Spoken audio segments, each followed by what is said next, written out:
Hey Aquarius, welcome to Divine Duality Tarot. My name is TJ. It is May and I have a romantic reading for you today. What I'm going to try to do is get a good idea of the energy between you and your romantic interest, whoever this partner is, for this love reading. That way you have some insight as to what's going through, deep down on your side, deep down on their side, and then I'm also going to get kind of the connecting point between you two that's causing those deep downs. That way you can go into it with a little bit of forewarning instead of no warning at all. I love that phrase. I love that phrase because, it's just the last thing anybody wants is to go into a situation with absolutely zero inclination as to what's about to happen. It's nice to have that inside. But what I'm going to do here is I'm going to draw two that are going to represent your energy. This is you, your underlying energy going into this reading, into this situation that we're going to look at. And then,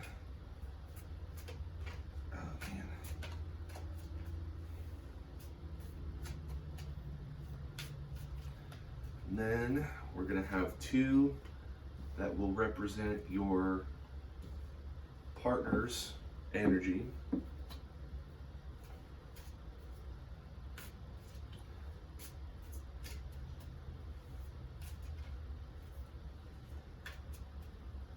And then these two here are going to represent your combined, what is there's always that one word. Every time I do one of these, there's one word that just wants to completely escape me. I'm going to use the word problem, the point of contention. This is what there is an issue over. Sometimes the issue is completely irrelevant. I wouldn't say irrelevant, but minuscule. It's not something that really needs bothered with. We're going to find out if that's the case here too. Sometimes we as humans get upset about the most frivolous things, and sometimes we bottle up the most important things. So, Aquarius, you're the star of the show. We'll start with you. You have the Three of Wands leading it off, which is expansion and growth. Now, that expansion and growth is of will. Wands usually represent willpower, your oomph, your inner, I'm gonna get it. Right now, this is the type of energy that you're building up the courage, building up the will, building up the energy, building up the desire to do something. And in that case, it is to grow. When it comes to like a love reading or something, the sword comes to your personal growth. That is you growing as an individual into a better version of yourself, a better version of what you see yourself as.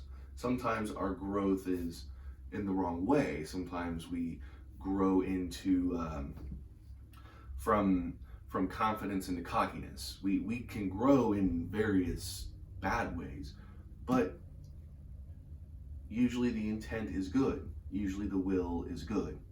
The desire at one point was to get confidence, and then somewhere along the line got lost in ourselves. It happens. In general, that is the willpower to grow, to expand, whatever that facet of your relationship is. This could be you wanting to grow your role in the relationship. Some people find themselves more of a backseat person, the other one makes all the decisions, and one day they're just like, you know what, I am a voice here too. I'm going to start inputting. That is growth. Whether that input is good or bad is yet to be seen. And then we have the Hermit, which is introspection, which is going within yourself to find answers. Just that energy alone sounds like a moderate lack of confidence, but you're trying to wrap your mind around it because you want to do better. Sound about right? Not quite sure what's going on. A little bit of fear that what you're doing is the wrong thing. More than likely, you're not getting the affirmation from the other person that you really need to know that if you're doing the right thing or not. Like, that affirmation can be paramount, because if you're cooking something wrong, cooking your eggs wrong, and you ask, hey, do these look right? And they're just like, or they're too busy. How do you know what you're doing? You can affirm things in your own mind that make sense. You know if you're walking right or not. But some things, especially in a relationship, there's a reason why it's a relationship. There's a relation to that person. And that relation is one of partnership, because that's supposed to be a partner. That's supposed to be somebody who is your yin to your yang, somebody who can bounce off of you, give you the good and the bad. And if you're not getting that, then you're just left standing there in the middle of a street, and there's that one flickering, street light, and all the other ones are off. What do you do? How do you feel? Probably pretty lost. But obviously you haven't given up. If you'd given up, you wouldn't be here. You would just be, wallowing, in a who cares mentality. There's still will there. There's still drive there. So, Aquarius, let's see what is going on with your partner. They have the 10 of Pentacles, which is wealth. Wealth in the physical world could be, hold on a second. My goodness. There's just no winning, I swear.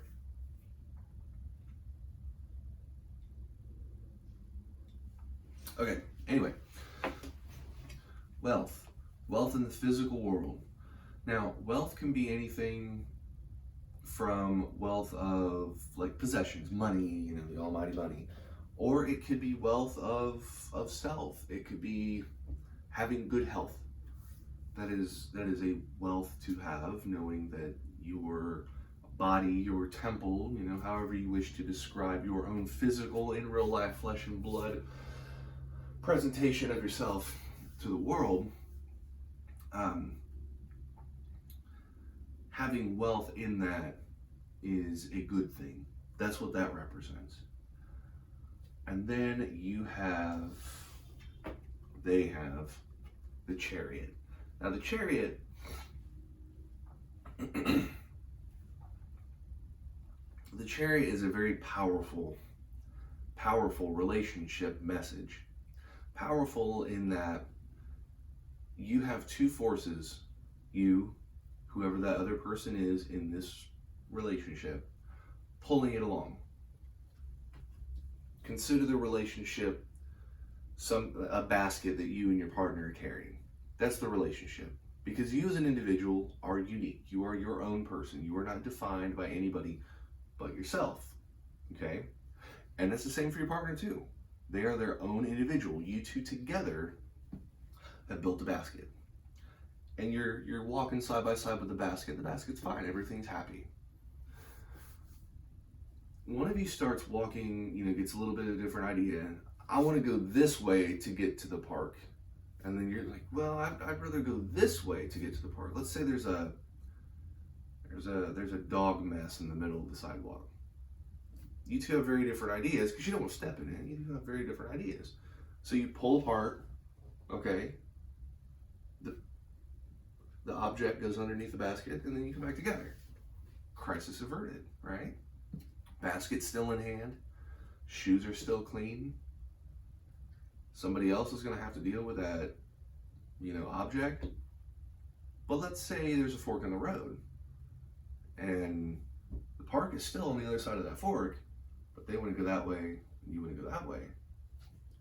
That basket only will hold so long before you two are going two different ways, and the basket is no longer attached. I'm sure you know what that means. The chariot can only roll forward as long as both people are pulling it in the same direction. One person can't get on the front of a car and the other person can't get on the back of a car and push and expect there not to have resistance going the other way. The chariot will stop moving, and when the chariot stops moving, that's the end of a relationship. We all know what that means. People do pull apart as time goes on, but people also come back together. Those are ups and downs in a relationship. So, what I have here is somebody who's in the relationship with you. They have a different mindset. They have a different goal. And they're starting to kind of branch out toward that goal. That goal is wealth. Is that the same goal as what you have? Are we now starting to not see eye to eye?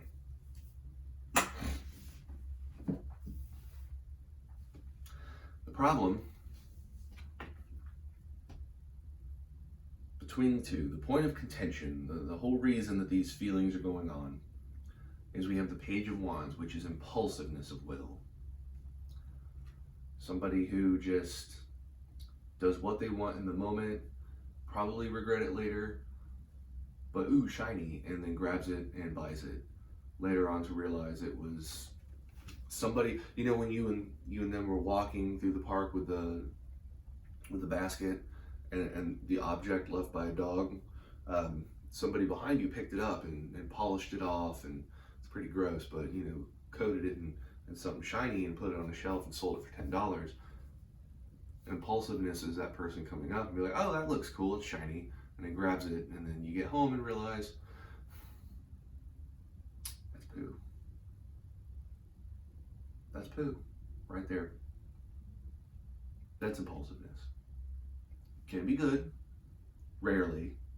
Can be good sometimes, but more often than not, that's poo. And then,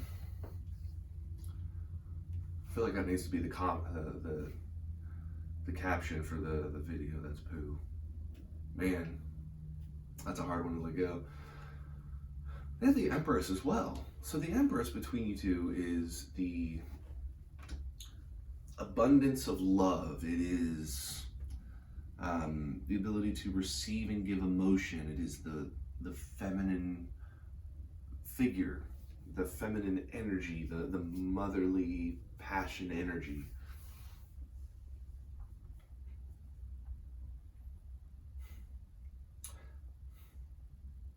What I'm seeing here is a confusion of roles. I know I mentioned that earlier, but that's what I'm seeing here. I'm seeing two people who are not in sync. Two people that are not acting in accordance to how the other one is. The ability to give and receive love is in flux in this relationship right now, because there's an impulse of will going on, and it's more so with them doing their own thing, but that does have a lot to do with you as well, because you are also your own person, so your will is different than theirs. So what we have are two people that have their own end goal right now.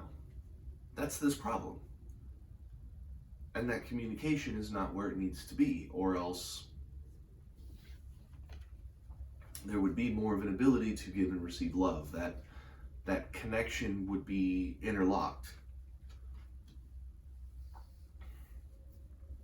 So on one hand, we have you looking for answers within yourself, trying to build up the will to do your own thing, and then you have them who, guided by wealth, whatever this is that they're really looking for, whatever this is that they have their mind on,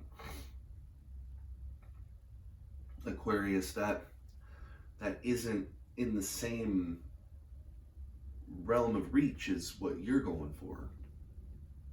You know you both want money. Example, you know you both want money. What lengths are they willing to go to get it? You very specifically say no work with objects that are over 150 degrees to make money. I know it's like the weirdest thing ever, but I don't want to dog a profession. But any job that would require you being in any vicinity, be it temperature of air, be it object that you're touching, you know, anything. If it's over 150 degrees, we cannot do that as a means to get money. And they're over there, you know, with an object that's 250 degrees. Okay, cool. Or they may not even hear you. Hey, look what I got. I got something that's 250 degrees to make money. All right. That's not being on the same page. And that's the issue here. So ideally, now that you know that your side of it is one of confusion and lack of direction, but the will is there, you have them who's hyper-focused on the things that aren't you. So I'm going to ask a couple questions here. It's like, I can't just leave you on that. I can't. You know they're focused elsewhere. That's the problem. That is the underlying point of contention. It can be hard to notice when you're not in your right state of mind. They may still seem, you know, loving and caring. I'm not getting here that they've given up. The chariot's still in motion. It's just they're starting to pull away toward another object, and more than likely that object is in the physical world, such as money. I'm thinking it's a physical distraction. I'm not thinking it's another person, thank goodness, but it is a distraction of some sort. So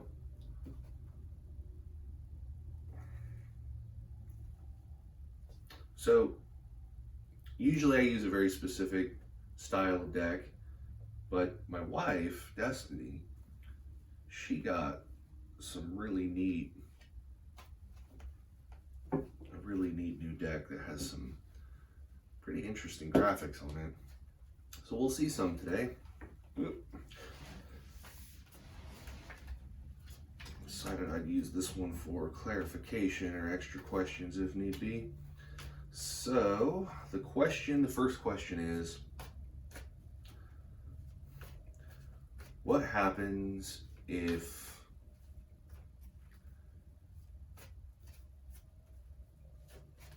Aquarius's interest is left to their own devices? They do what they want. What is the end goal?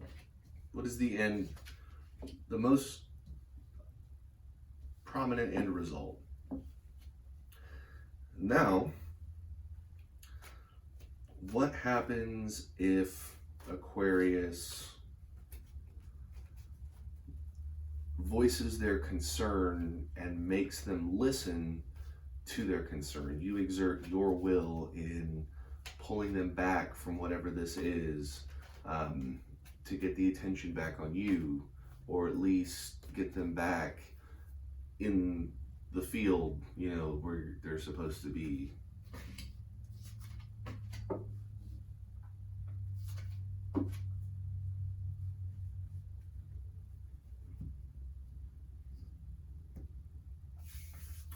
So, question here, do things continue as is, or do things change? More or less.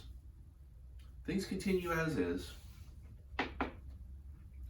You get the Six of Wands, which is a power couple, victory of will, victory, success. This person's ideas will be validated, they will consider it a victory, and you'll be brought along with them. For example, if they win $1 million, all right, you did not do the work to win that $1 million. They did, but you're still sharing it. So you being brought with them, I'm not saying that they're going to win $1 million. I hope they do, so that benefits you, Aquarius. Then they have that Page of Wands again. Impulsiveness. And then you have that Six of Pentacles, which is generosity in the physical world.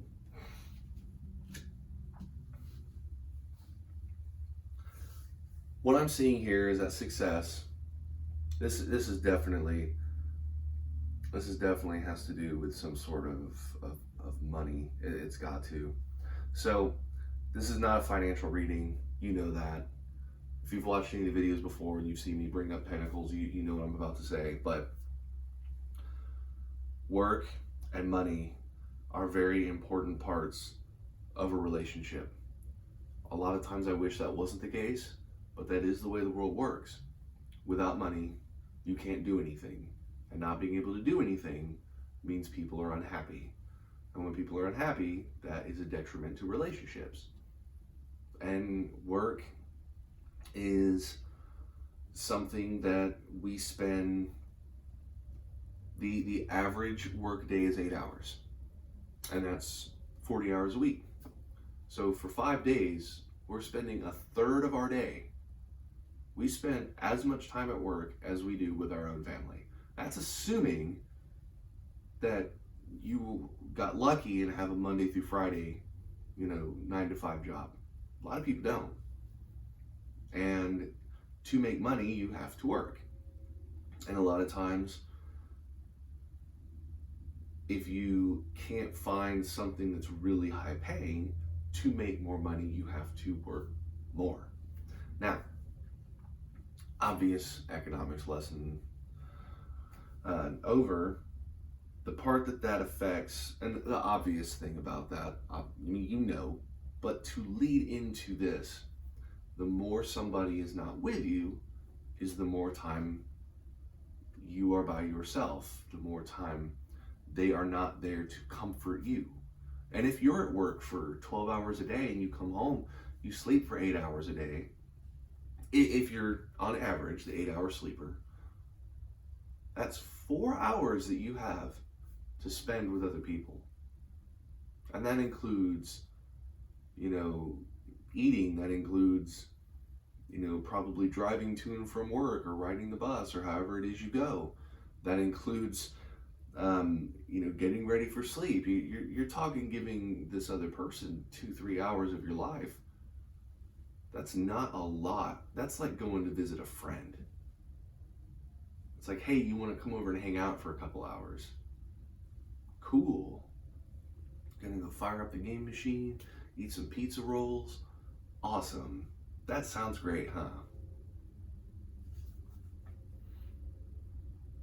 If this continues as is, without any change at all, things will get better in one way, but things will get worse in another. Things will get better because there will be success. There will. They will continue on toward wealth. But that wealth won't be enough. The impulsiveness will grow because now the means to get things that one has wanted will be there, which will mean more buying, more possessions. But to continue to get more possessions, one has to have more money. You can't just work up to $1,000 and that's the goal. It will last you the entire rest of your life. It's not how it works. You have to continue building. And what that's going to lead to is more of the exact same problem that is going on right now. Only you've become complacent because they won, you're dragged along with it, you've become complicit in whatever this behavior is. Now you're just there for it. It is what it is. Any chance you had to be unhappy and it be validated is gone because you have shown them by this point that what they're doing is right. What they're doing is what you want. That's what they're going to get from it.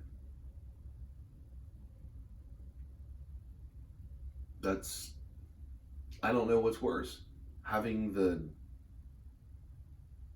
Being caught in that cycle of work and work and work and work and work, and you're getting the things you want but you just can't stop, or being in the back seat of a person who's doing that, caught in their own head and knowing there's nothing you can do about it. I don't know what's worse. I really don't. So, if you do something about it, let's say you do something to change this person's course, bring them back into line. Four of Swords, self-care. This is rediscovering truth about who you are, and them rediscovering a truth about who they are. Kind of rebuilding from the ground up. And they have the Eight of Cups. The Eight of Cups is walking away, moving on from an emotion. And then you have the Page of Swords, which is eagerness. You're in a pickle. You are in a pickle for sure. If they stop, if they just outright stop, you're going to benefit from that more than they will. You're going to get the satisfaction of knowing that they have stopped doing what they're doing. You can now heal yourself. They're going to lose that drive, and more or less, you both will be walking on from this phase of the relationship. You'll be moving forward, moving away from, moving on from this issue. The issue in the interim will be squashed. The benefits of the wealth that they would bring will not exist, obviously, and they will be living in perpetual eagerness, because deep down they still want that Ten of Pentacles. They still want that. They're not going to not want that.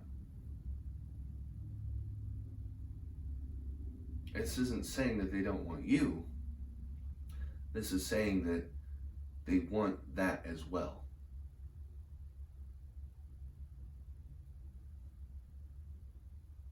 So you're kind of in this situation where if the extreme of one side is you get the wealth but are unhappy, and then the other side is you get the wealth, you're unhappy because you're complacent, because it's just like, why should I even care anymore? It doesn't matter. Great, we have money, but I'm just kind of like, I'm just here. I'm just along for the ride. You're the plus one. And then they're going far, but they're not going anywhere at all. The gas is all the way down, the tires are spinning, they are moving, but they're still somehow in the driveway. Makes no sense. And their solution is to press down the gas even more. So that's an interesting relationship. And then on the flip side of it, on the opposite spectrum, you start to benefit.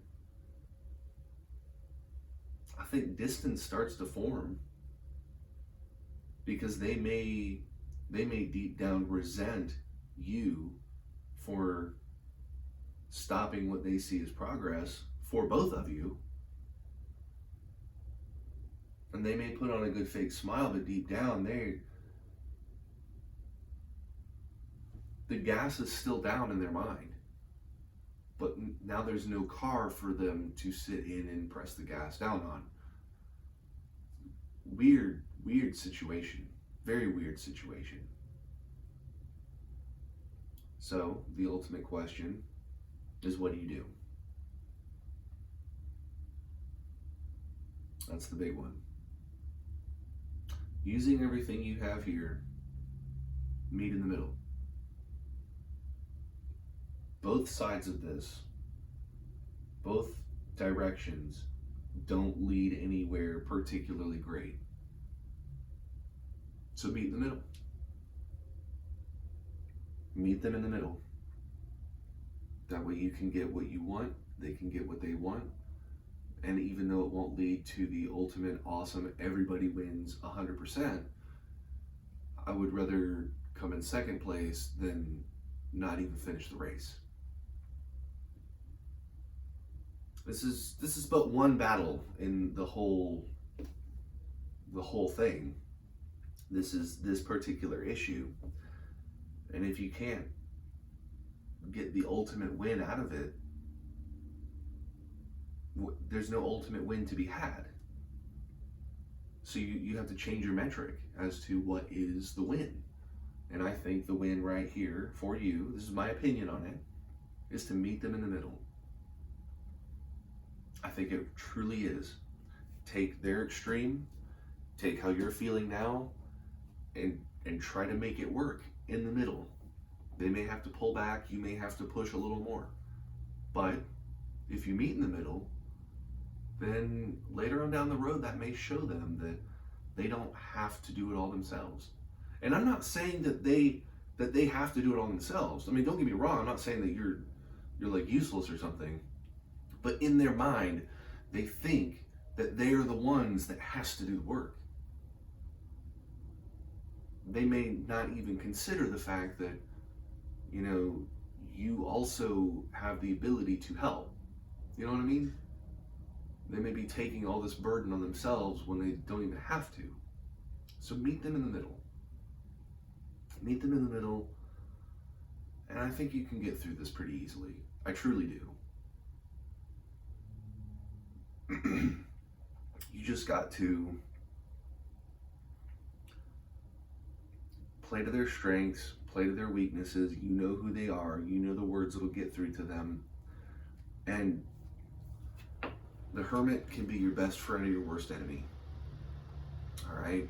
And the reason why it can be your best friend is sometimes drowning out the outside people in your circle, or, you know, sitting down and just trying to ignore all the external things that you're feeling, you know, all the emotions, the negative emotions, and trying to just take a cold, calculated look at the facts can be really enlightening. Because emotions, or when other people are telling you things about, you know, your best friend saying, oh, that person sucks. Does that person really suck? This is the whole idea of getting all that crap out and you going within yourself, you doing the work of what is and what is not, can be very enlightening. It can help bring you focus. But if you're not careful, you can also get in your own head and get lost in your own thoughts. And when you get lost in your own thoughts, it's when we as humans start building scenarios. And when those scenarios start building, that's the whole that's the whole thing. I know it's kind of a meme, I know it's kind of a joke, but it is a real thing where MapQuest says it's only 15 minutes to get home from work. It's been 20 minutes. What's her name? You know that meme, everybody's heard that one. The controlling girlfriend or your boyfriend or whatever. But there is some validity to that. Because, oh, you know, they're late enough work. What if it's a consistent thing? What if for 4 weeks? No, that's a long time. What if for 2 weeks in a row they're late every single day? Every single day they're late from work. And you don't ask questions. They're just coming home 5, 10, 15 minutes late every single day. After a while, you start thinking to yourself, it is 6:15, that person was off at 5:30. What is going on here? What if they're seeing somebody behind my back? What if they're out in an underground fighting ring and they're trading, you know, counterfeit money and doing all sorts of other weird stuff? All these things can pop into your head when in reality, they've been having to take a detour every single day because there's construction. Sometimes the simplest answer is the answer. Like, is what it is. Things are not always as complicated as it seems. Don't fall into that trap. this may be a lot more simple than you think it is. There may be a really simple thing that they're just wired to provide. This person may just want to work hard because they want success for both of you. Consider all of the avenues before you address this.